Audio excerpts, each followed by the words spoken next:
Hi, everyone, and welcome to the new PADI AWARE app experience.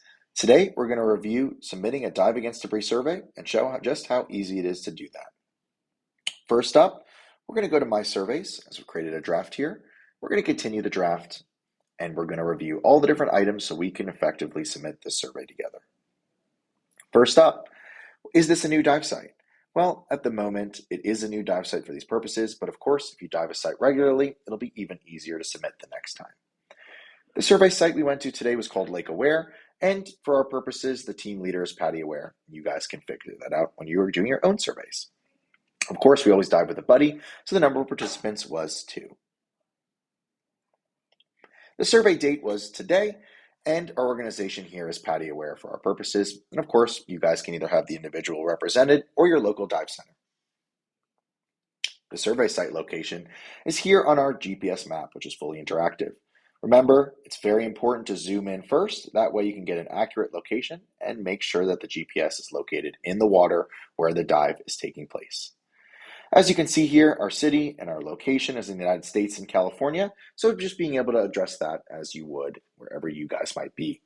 Now, the weather conditions here have been calm and sunny, so that may change where you are, but this is just an option to write in some feedback of what you may have experienced in your local environment.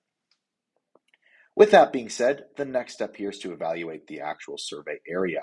This can be done in a very interactive way. As you guys can see, I found my GPS marker and I've drawn a path here replicating the actual dive experience, or at least as an estimation of where we believe we've conducted our dive and the most trash has been located. You can see here I'm using feet, and that is well within the reasonable limit of a normal dive experience. Now, you guys also want to be making sure that you're submitting the area because that will tell us exactly where the most heavy concentration of debris is and the type of dive experience you guys will have. Along those lines, you'll also be addressing the average survey duration. As you guys can see, 45 minutes is quite an average time. If you have multiple buddy pairs, you just want to make sure you're taking the average of that and you're putting that here as the total. For our depth range, with a minimum of 4 feet and a maximum depth of 20 feet, we can use this information to effectively understand our dive profile. The dominant substrate in this lake has been sand and the ecosystem is other. You guys can see that there are opportunities here to fill in different styles, but for our purposes here in this lake, it is other with a sandy bottom. Once again, the dominant substrate can also be multiple types, so you can click what's best for you in your local dive site. Now, the environment that we're in, as we specified, is a lake, so we're making that clear as well. Next up is wave conditions. This is really important as we want to make sure we understand the conditions here that may contribute to the spread of marine debris.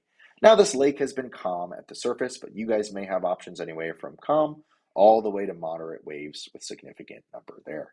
You just want to let us know so we can understand the environmental factors at hand.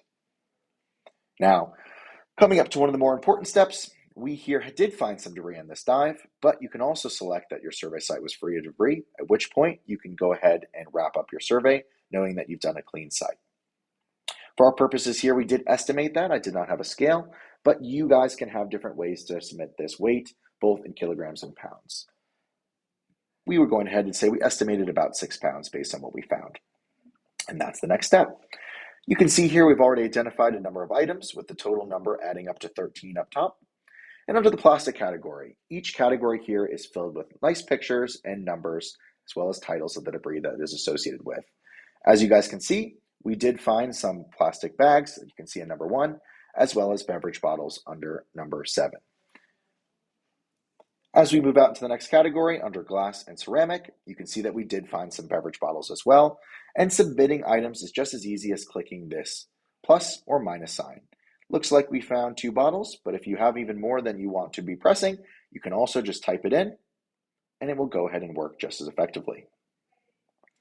You can see that there's other items within multiple categories, including number 56 here under beverage cans. We also found 2 cans.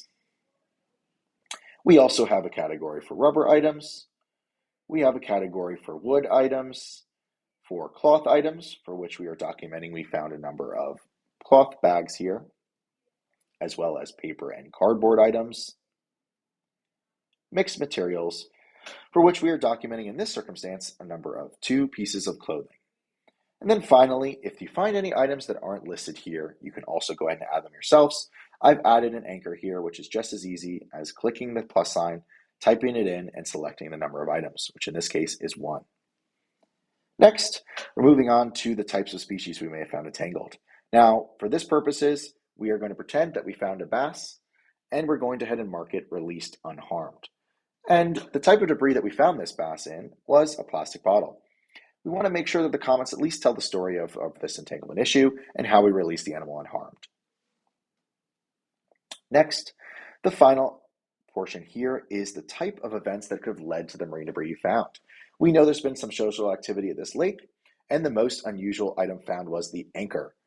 Of course, the most common items, or the most problematic, were the plastic bottles, the metal cans, and the plastic bags we found. We also want to use this chance to go ahead and submit a photo to document the work you're doing and the smiling faces of those who are cleaning the ocean. Finally, just going ahead to tell us if there's any additional information about the dive or the dive site. We knew there was a holiday event the week before, so we're putting that in the notes here so that our team can understand that this may be a trend and we want to be on the lookout for the next event. Finally, you're ready to submit your survey. We're going to do that right now. First that's going to happen is the image is going to upload, and then once that's done, you're going to get a confirmation that your survey has been submitted. Please note that all the submitted surveys go under a quality review process, and it may take a few days or longer to get your survey approved. And if there's any queries regarding your submission, we will contact you directly.